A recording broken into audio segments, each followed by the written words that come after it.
Hello मित्रों, नमस्कार, good morning. स्वागत है आप सभी का हमारे यूट्यूब चैनल यूपीएससी वाला एस्पिरेंट में। मित्रों, आज हम बात करने वाला है बहुत ही बड़ी और बिग ब्रेकिंग न्यूज है, बहुत ही बड़ी अपडेट है, बहुत ही बड़ी खुशखबरी है। आज हम बात करने वाले हैं, देख सकते हैं यहाँ पर पूरी ऑफिशियल नोटिफिकेशन के द्वारा हम आज बात करने वाले हैं।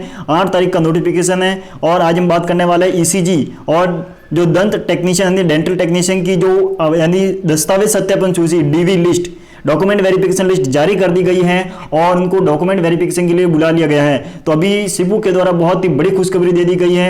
8 भर्तियों में से 2 भर्तियों को उन्होंने डॉक्यूमेंट वेरिफिकेशन लिस्ट जारी करके उन्होंने दस्तावेज सत्यापन के लिए बुला लिया गया है। तो जिन्होंने भी ईसीजी और दंत डेंटल टेक्नीशियन का जो फॉर्म भरा है उनके लिए बहुत बड़ी खुशखबरी है। उनको कब जाना है डॉक्यूमेंट वेरिफिकेशन के लिए, कहाँ जाना है, क्या डॉक्यूमेंट लेके जाना है, पूरी डिटेल से बात करते हैं। पूरा ऑफिशियल नोटिफिकेशन के द्वारा हम आपको समझाते हैं।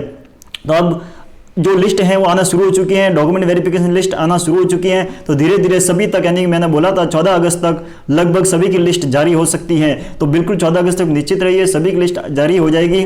अभी जो छोटी जो कम वैकेंसी थी उसकी जारी की है, उसके धीरे धीरे अब फिर फार्मासिस्ट की, LT, RT, नर्सिंग ऑफिसर सभी की होने वाली है। ठीक है, अब बात करते हैं यहाँ पर, देख सकते हैं सबसे पहले राज्य स्वास्थ्य परिवार कल्याण संस्थान जयपुर द्वारा नर्सिंग और पैरामेडिकल भर्ती 2023 के क्रम में जारी विज्ञप्ति जो है दिनांक 22 आवेदकों को 22/6/2023 दे रखा है। इन सभी को बोला गया है कि समस्त आवेदकों को सूचित किया जाता है कि ईसीजी के पदों का आवेदन करने वाले समस्त अभ्यर्थी, यानी पहले ध्यान रखना ईसीजी, जिन्होंने भी ईसीजी में फॉर्म भरा था उनके लिए 12/8/2023 यानी 12 अगस्त को प्रातः 10 बजे आपको वहां पर पहुंचना है। कहां पर जाना है वो हम बात करते हैं। तो 12 अगस्त को यहां पर ईसीजी वालों का दस्तावेज सत्यापन यानी डॉक्यूमेंट वेरिफिकेशन होगा, वो भी प्रातः 10 बजे आपको जाना है। डेंटल टेक्नीशियन के लिए बात करते हैं तो डेंटल टेक्नीशियन को कब होने वाला है, तो देख सकते हैं यहाँ पर डेंटल टेक्नीशियन के लिए 14 तारीख को बुलाए गए हैं 9:30 बजे। वो कहाँ पर, राजस्थान स्वास्थ्य एवं परिवार कल्याण संस्थान जयपुर यानी सिबू के जो ऑफिस है वहां पर बुलाए गए हैं। जयपुर में दस्तावेज सत्यापन कार्य को लिए बुलाए गए हैं।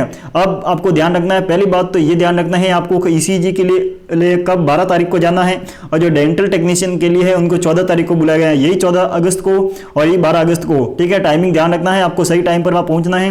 कहाँ जाना है हम बात करते हैं। सबसे पहले सिपू की जो ऑफिशियल जो ऑफिस है जयपुर में, वहां पर जाना है, एड्रेस डालोगे मिल जाएगा आपको। अब बात करते हैं यहाँ पर आपको उसके साथ में जो डॉक्यूमेंट क्या क्या लेके जाना है उसके बारे में जो सिपू ने दिया है उसके बारे में बात करते हैं। सबसे पहले देख सकते हैं यहाँ पर परिवार कल्याण मंत्रालय जयपुर दस्तावेज सत्यापन कार्य हेतु व्यक्तिगत रूप से ऑनलाइन आवेदन प्रपत्र का प्रिंट आउट, जो आपने फॉर्म भरा था उसका ऑनलाइन जो प्रिंट आपके हैं वो प्रिंट निकाल के आपको लेके जाना है और आवेदन के साथ अपलोडेड समस्त दस्तावेजों की स्वतः सत्यापित फोटोकॉपी, यानी आपको इसके साथ ओरिजिनल डॉक्यूमेंट और इसके साथ में फोटोकॉपी, जो भी डॉक्यूमेंट आपने फॉर्म में लगाए थे सभी डॉक्यूमेंट लेके जाना है, ओरिजिनल भी लेके जाना है और आपको उसकी फोटोकॉपी भी साथ में लेके जाना है। विशेष ध्यान रखना, मिलान हेतु समस्त संबंधित मूल दस्तावेजों के साथ उपस्थित होना सुनिश्चित करे। जो भी दस्तावेज लगाए थे, जो भी फॉर्म में लगाए थे वो सब लेके जाना है। सबसे पहले मैं आपको देता हूँ, एक तो ऑनलाइन फॉर्म लेके जाना आपको जो फॉर्म भरा था। दूसरा, जो भी डॉक्यूमेंट आपने लगाया था ओरिजिनल डॉक्यूमेंट लेके जाना है। तीसरा, उन सभी की फोटोकॉपी सभी को लेके जाना है साथ में। ठीक है, यहाँ तक ध्यान रखना है। उसके बाद में अब बात करते हैं आगे, दस्तावेज सत्यापन हेतु बुलाए जाने का तात्पर्य आवेदक को पात्रता की जांच करने मात्र से है, यह किसी भी रूप में मेरिट में चयन किया जाना नहीं है। ध्यान रखना है, सिर्फ डॉक्यूमेंट वेरिफिकेशन के लिए बुलाए गए हैं। आपका डॉक्यूमेंट वेरिफिकेशन होने के बाद आपकी मेरिट बनेगी।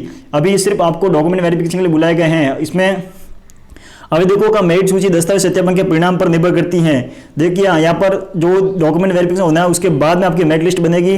दस्तावेज सत्यापन हेतु अनुपस्थित रहने वाले अभ्यर्थी को पुनः अवसर नहीं दिया जाएगा। अगर आप सही टाइम पर 12 और 14 तारीख को नहीं पहुंचते हैं तो आपको वापस मौका नहीं दिया जाएगा। आपका वहां से जो फॉर्म होगा, जो भी होगा वहां से कैंसिल कर दिया जाएगा, आपका नाम हटा दिया जाएगा लिस्ट से। ठीक है, इनकी पात्रता स्वतः ही निरस्त मानी जाएगी। ईमेल, डाक, अन्य किसी माध्यम से भिजवाए गए दस्तावेज मान्य नहीं होंगे। बिल्कुल आपको वहां पर आपको खुद को यहाँ पर जिसने भी फॉर्म भरा है वो वहां पे जाके आपको उपस्थित होना है, डॉक्यूमेंट लेकर रेडी होना है। किसी भाई बहन किसी और के अगर आप डॉक के द्वारा भी भेजते हैं तो वहां पर मान्य नहीं होगा। आपको खुद डॉक्यूमेंट, फॉर्म और जो फोटोकॉपी है लेके जाना है। यहाँ पर खुला खुला लिख रखा है, ईमेल, डाक, अन्य किसी माध्यम से भिजवाए गए दस्तावेज मान्य नहीं होंगे। और इस संबंध में दिशा निर्देश दस्तावेज की सूची हेतु वेबसाइट पर सिपू के द्वारा यहाँ पर नियमित रूप से अवलोकन करें। अब जो भी नया देख सकते हैं यहाँ पर दे रखा है, पूरा दिशा निर्देश आराम से पढ़ना। ठीक है, कोई गलती होनी नहीं चाहिए। यहाँ पर ईसीजी टेक्नीशियन और दंत टेक्नीशियन भर्ती दस्तावेज सत्यापन हेतु उपस्थित होने वाले अभ्यर्थियों के संबंध दिशा निर्देश दिया गया है। दस्तावेज सत्यापन हेतु ईसीजी टेक्नीशियन पद हेतु आवेदन करने वाले समस्त अभ्यर्थी 12 अगस्त को 10 बजे से 5 बजे के बीच में और दंत टेक्नीशियन पद हेतु आवेदन करने वाले समस्त अभ्यर्थी को 14 अगस्त को प्रातः 9:30 से 5 बजे तक सीपू के जो ऑफिस में है वहां पर उपस्थित होना सुनिश्चित करें। देख सकते हैं पूरा क्लियर दे रखा है, ये नोटिफिकेशन पूरा पढ़ के ही जाना है। विशेष योग्यजन श्रेणी के अभ्यर्थी सर्वप्रथम सवाई मानसिंह चिकित्सालय जयपुर में गठित मेडिकल बोर्ड के समक्ष शारीरिक परीक्षण हेतु उपस्थित होंगे। यानी जो भी विशेष योग्यजन श्रेणी है, जो दिव्यांग हैं, उनको सर्वप्रथम जो SMS हॉस्पिटल है जयपुर में, वहां पर आपको मेडिकल बोर्ड बनाया जाएगा। वहां पर मेडिकल बोर्ड में वहां पर सबसे पहले वहां पर आपको उपस्थित होना है। उसके बाद आपको यहाँ पर दस्तावेज सत्यापन हेतु यहाँ पर सीपू के ऑफिस में जाना है। तीसरा, नियत तिथि व समय पर उपस्थित नहीं होने वाले अभ्यर्थी को दस्तावेज सत्यापन हेतु पुनः अवसर नहीं दिया जाएगा। इनकी पात्रता स्वतः ही निरस्त मानी जाएगी। पहले मैंने बता दिया है, जो अगर एब्सेंट रहता है तो उसकी वापस मौका नहीं दिया जाएगा। चौथा पॉइंट इंपॉर्टेंट है, दस्तावेज सत्यापन हेतु उपस्थित होने वाले अभ्यर्थी संबंधित पदों को भरे जाने हेतु जारी विज्ञप्ति का भली भांति अध्ययन कर ऑनलाइन आवेदन का प्रिंट आउट, जिसमें ऑनलाइन आवेदन ID क्रमांक और निर्धारित शुल्क जमा भुगतान की रसीद अंकित हो, मिलान हेतु संबंधित सभी मूल दस्तावेज और मूल दस्तावेजों की एक फोटोकॉपी जो स्वयं द्वारा सत्यापित हो और सही उपस्थित हो।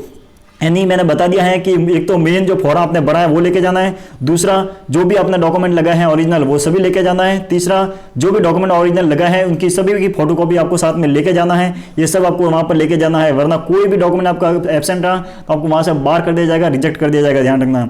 जन्मतिथि के सत्यापन हेतु सेकेंडरी परीक्षा की अंक तालिका और प्रमाण पत्र जिसमें जन्मतिथि अंकितों को साथ लेकर जाए। यानी आपकी जो डेट ऑफ बर्थ के सत्यापन है तो आपको याद या तो 10वीं की मार्कशीट आपको लेके जाना है, या फिर जो भी डेट ऑफ बर्थ डेट का जो भी सर्टिफिकेट है आपके पास वो आपको साथ लेके जाना है। ठीक है। और भी यहाँ पर देख सकते हैं, आरक्षित वर्ग के अभ्यर्थी निर्धारित प्रारूप में राजस्थान राज्य के सक्षम अधिकारी द्वारा पिता के नाम से जारी जाति प्रमाण पत्र इंपोर्टेंट है। अन्य पिछड़ा वर्ग अति पिछड़ा वर्ग के अभ्यर्थी नवीनतम जाति प्रमाण पत्र व 1 वर्ष से अधिक पुराना जाति प्रमाण पत्र होने की स्थिति में नॉन क्रिमिनल श्रेणी में होने संबंधी शपथ पत्र साथ लेकर जाए। अगर 1 साल से पुराना है तो आपको शपथ पत्र साथ में लगाना है। ठीक है। और 1 साल के अंदर है तो कोई दिक्कत नहीं है, अगर 1 साल से पुराना है तो आपको शपथ पत्र साथ में लगाना पड़ेगा। आर्थिक रूप से पिछड़ा वर्ग अभ्यर्थी में आर्थिक रूप से पिछड़ा वर्ग में होने वाले संबंधी नवीनतम प्रमाण पत्र व 1 वर्ष से अधिक पुराना प्रमाण पत्र होने की स्थिति में भी इस बाबत शपथ पत्र प्रस्तुत करना पड़ेगा। मैंने बता दिया है, शपथ पत्र अगर 1 साल से अगर आपका जो इकोनॉमिक जो भी मैंने आपको बोला है EWS का सर्टिफिकेट 1 साल से पुराना है तो आपको साथ में सर्टिफिकेट लगाना पड़ेगा। किसका? यहाँ पर शपथ पत्र का। ठीक है, ये बात विशेष ध्यान रखना है आपको। उसके बाद में विज्ञप्ति में उल्लेखित अनुसार विधवा वर्ग आवेदन करने वाले अभ्यर्थी पति का मृत्यु प्रमाण पत्र, यानी जो भी विधवा है उन्होंने अगर आवेदन किया है उनको पति का जो मृत्यु का जो प्रमाण पत्र है वो साथ में लेके जाना है। मृत व्यक्ति के पति होने संबंधी प्रमाण पत्र प्रस्तुत करना है, यानी जो आपका पति का मृत्यु का जो प्रमाण पत्र वो लेके जाना है। और आपको जो प्रूफ भी करना है कि ये हमारे पति थे, उसका प्रमाण पत्र आपको साथ में प्रस्तुत करना है। तलाकशुदा है तो उनके वर्ग आवेदन करने वाले अभ्यर्थी सक्षम न्यायालय द्वारा जारी डिक्री प्रस्तुत करे, जो तलाक दिया गया है वो वहां से वो आपको साथ लेके जाना पड़ेगा। 9वां पॉइंट है, दस्तावेज सत्यापन हेतु उपस्थित होने वाले अभ्यर्थी संबंधित मूल दस्तावेजों की फोटो प्रति इस क्रम में लेके जाए। देख सकते सबसे पहले आपको एक बहुत ही बड़ी है, ध्यान रखना, थोड़ा सा वीडियो लंबा हो 10 मिनट 12 मिनट का हो सकता है, लेकिन बहुत ही बड़ी है और 2 से 3 बार इस वीडियो को आराम से देखना और डॉक्यूमेंट साथ में लेके जाना है। ऑनलाइन आवेदन का प्रिंट आउट सबसे पहला ये। उसके बाद में सेकंड नंबर पर आपको यहाँ पर यह रखना है सेकेंडरी परीक्षा के अंक तालिका प्रमाण पत्र, यानी कि जो 10वीं की। उसके बाद में जाति प्रमाण पत्र यदि लागू होता है तो, नहीं होता है तो कोई बात नहीं। तीसरा, मूल निवास आपको साथ में लेके जाना है। उसके बाद में विवाह का पंजीयन यदि लागू हो तो। चौथा, उत्कृष्ट खिलाड़ी में अगर फॉर्म भरा है, उत्कृष्ट खिलाड़ी का भरा है तो आपको खेल सर्टिफिकेट आपको साथ में लेकर पड़ेगा। उसके बाद में भूतपूर्व सैनिक में अगर वर्ग हैं तो आपको सेवानिवृत्ति पर जो भी PPO मिला है वो आपको लेके जाना पड़ेगा। सीनियर सेकेंडरी परीक्षा उत्तीर्ण अंक तालिका, फिर आपका व्यावसायिक योग्यता परीक्षा उत्तीर्ण अंक तालिका। उसके बाद में राजस्थान की संबंधित काउंसिल का अध्ययन वैध पंजीयन प्रमाण पत्र और अनुभव प्रमाण पत्र, अगर एक्सपीरियंस सर्टिफिकेट है वो, या राजस्थान की जो काउंसिल का जो अध्ययन पंजीयन प्रमाण पत्र है वो भी आपको साथ में लेके जाना है। तो ये जो 10 से 11 जो डॉक्यूमेंट हैं वो आपको साथ में लेके जाना है। और कोई भी दिक्कत आती है तो कमेंट कीजिए, मैं आपको बताऊंगा। लेकिन बहुत ही बड़ी खुशखबरी यही है कि अभी जो डॉक्यूमेंट वेरिफिकेशन लिस्ट है वो जारी होना शुरू हो चुकी है और अभी धीरे धीरे सभी की LT, RT, ANM, nursing, pharmacy सभी की धीरे धीरे आने वाली है और मैं आशा करता हूँ कि 14 अगस्त तक सभी की लिस्ट आ जाएगी। ठीक है, तो जो भी डॉक्यूमेंट आपको चाहिए वो डॉक्यूमेंट बना के तैयार कर लो। और आज 9 तारीख है, 10, 11 और 12 तारीख से वेरिफिकेशन शुरू होने वाला है। 12 और 14 को आपको वेरिफिकेशन हो जाएगा। ठीक है, कोई भी दिक्कत आती है कमेंट कीजिए, मैं आपको रिप्लाई दूंगा। ठीक है, आई होप आपको जानकारी अच्छी लगी है तो वीडियो को ज़्यादा से ज़्यादा शेयर करें। थैंक यू मित्रों, जय हिंद, जय भारत।